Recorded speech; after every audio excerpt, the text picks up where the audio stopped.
नहीं गया तैयार हूँ तो माँ सब क्या।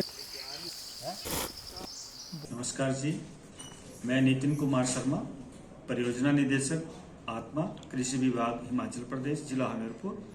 कृषि विभाग की आत्मा परियोजना के अंतर्गत प्राकृतिक खेती खुशहाल किसान योजना के अंतर्गत जिला हमीरपुर में 7 आदर्श गांव बनाए जाने थे।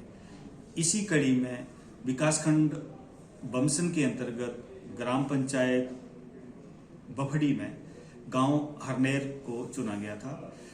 इस गांव में उसमें जो कुल किसान परिवार थे वो 62 थे और उनकी कृषि योग्य भूमि जो थी वो 264 बीघा थी।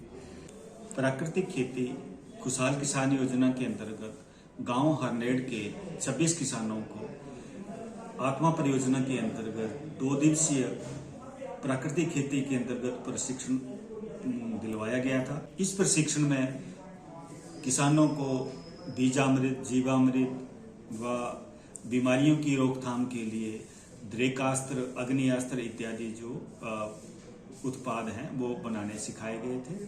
इस समय वर्तमान में लगभग 59 किसान परिवार जो हैं वो प्राकृतिक खेती कर रहे हैं व लगभग 218 बीघा भूमि जो है वो प्राकृतिक खेती के अंतर्गत लाई गई है।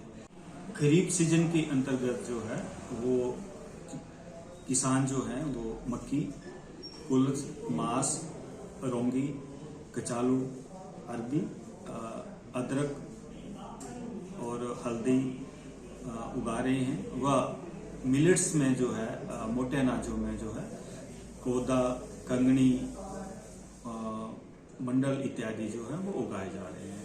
अभी आने वाले रबी सीजन में जो है वो किसान गेहूं, मटर, चना व सरसों इत्यादि जो हैं वो उगाएंगे।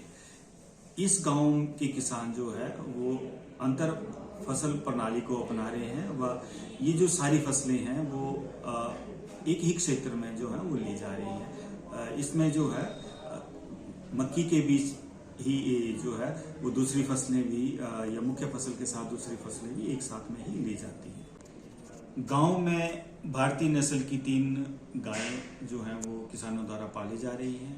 वह हमारे एक प्रगतिशील किसान श्री ललित कालिया जी जो हैं वो संसाधन भंडार के माध्यम से लोगों को बीजामृत, जीवामृत, द्रेकास्त्र, अग्नियास्त्र इत्यादि जो उत्पाद हैं जो कृषि में उपयोग होते हैं वो लोगों को सरलता से, सहजता से जो है सस्ते दामों पर अपने क्षेत्र में ही उपलब्ध करवा रहे हैं।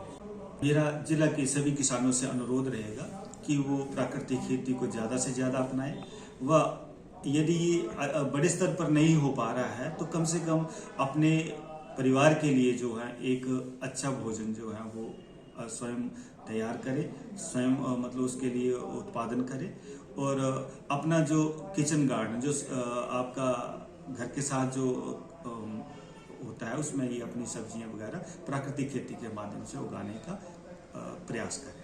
धन्यवाद। मैं ललित कालिया, गांव हरनेर, ब्लॉक बमसन, जिला हमीरपुर से। मैं पिछले 2018 से प्राकृतिक खेती से जुड़ा हुआ हूं। 2018 में मैंने कृषि विभाग आत्मा के द्वारा मैंने 6 दिन का कार्यक्रम जो था वो पालनपुर कृषि यूनिवर्सिटी में सुभाष पालेकर जी का प्रशिक्षण लिया था। उसके बाद मैंने 4 कनाल से ये जो थी प्राकृतिक खेती शुरू की थी और बाद में फिर थोड़ा धीरे धीरे इस खेती को बढ़ावा दिया और साथ में 2021 के आते आते मैंने पूरे गांव में ये प्राकृतिक खेती जो है वो लोगों को बताई और अब जो है लगभग पूरा गांव हमारा जो है प्राकृतिक खेती से जुड़ा हुआ है। जो कि पहले सिर्फ सिंगल फसल लगाते थे, जो गेहूं और मक्की की फसल ही उगाते थे, अब जो है हमारे गांव में लगभग मिश्रित खेती सभी कर रहे हैं। उसमें दालें भी हैं जैसे सोयाबीन है, मास है या जैसे मटर का इसके कनक के साथ मटर और इसका मसर का करते हैं। तो आज हमारे गांव में जो है वो प्राकृतिक खेती से लगभग पूरा गांव जुड़ा हुआ है और मिक्स खेती कर रहे हैं। इससे क्या है कि इसमें 2021 के आसपास में हिमारा रह के संपर्क में आया जो कि एक नेटवर्क भी है कृषि विभाग के माध्यम से ही मैं उस नेटवर्क से जुड़ा। उसका कार्यक्रम जो है वो जहाँ पे वर्षा आधारित खेती होती है उस इलाके में काम करना है, और जो हमारे लुप्त हो चुके हैं बीज उनको दोबारा कैसे तैयार करना है, वैसे हम पिछले 2 सालों से ये काम अपने गांव में कर रहे हैं। और थोड़ा सा जैसे पिछले साल मैंने जो गेहूं की हमारी 6 तरह की गेहूं लगाई थी जो कि देसी वैरायटी की थी, और जैसे 2 तरह के जौ लगाए हुए थे। इस बार भी मैंने अपने खेतों में मंडल, कोदरा, जैसे शौक है, ये मिलेट्स लगाए हुए हैं। साथ में मैंने देसी मक्की है, देसी भिंडी है।